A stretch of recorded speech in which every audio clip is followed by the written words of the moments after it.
Hello guys, so another day, another made to order unit to release. So ang buyer po natin is from Medina, Misamis Oriental. So ito na yung unit ni sir, so ito na yung finished product. So ang unit ni sir is naka-off-road setup, DA17V 4x4. So flex po natin yung unit ni sir. Naka all around 10 po siya na ceramic. Meron po siyang LED headlight, LED park light, naka-amber light grill, fog lamp assembly, naka-lead bulb na po siya. So, off-road bumper design. Yan po, no? Power mirror, converted po siya ng power mirror. So, naka-brand new mugs and all-terrain tire, 175/75, size 13, semi-outer.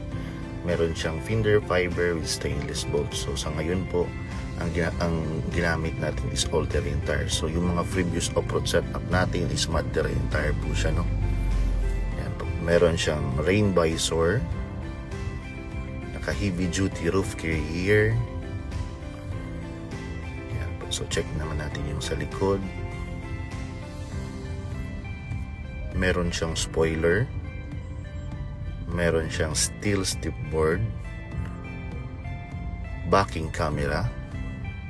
Yan po. So, ikutan po natin yung unit.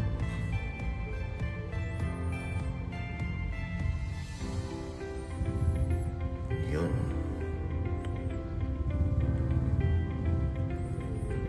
So, check naman po natin yung interior niya, guys. So, ito yung dashboard niya. Ayan po. So, meron siyang digital temperature gauge. So, ito is isa sa napaka-importante, no? So, meron siyang Android stereo, 9 inches Android stereo with backing camera. Tapos, naka-frame na po siya. So, yung shifter natin, converted na po siya. Tapos, yung cabin filter po is binalik po natin. New filter. Brand new matting, first, second, and third. So, meron siyang brand new steering cover. New seat cover. Yan po. So, yung cover niya sa ilalim ng upuan, bago na po.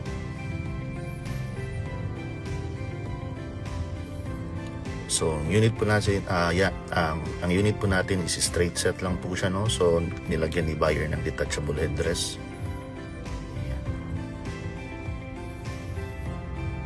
So, dito naman sa third row, meron siyang new ceiling cover and door pads. Tapos si sir is nag-add po ng 2 ceiling fan.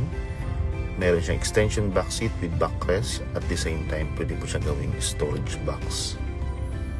Ayan po. This is made to order unit po, no? So, ayan po. Bago yung cover sa ilalim ng upuan, meron siyang neck pillow, tapos belt cover.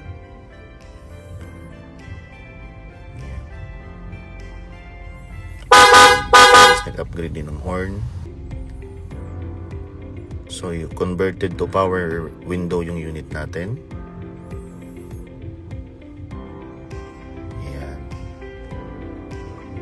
Tapos electronic gas tank opener, 4x4 switch. So, pag kailangan po natin ng 4x4, push lang po natin to engage 4x4. Pag hindi na naman kailangan, push natin ulit to engage 4x2. So, parang 4x2/4x4 siya. Yan po. So, switch po ng amber light grill at fog lamp. Then yung unit natin is converted to power mirror. So, ito yung switch niya. So, power mirror, auto fold, retractable pa rin siya.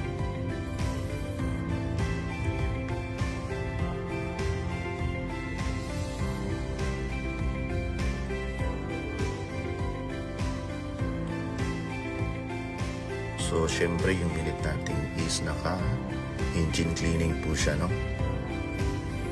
Check po natin.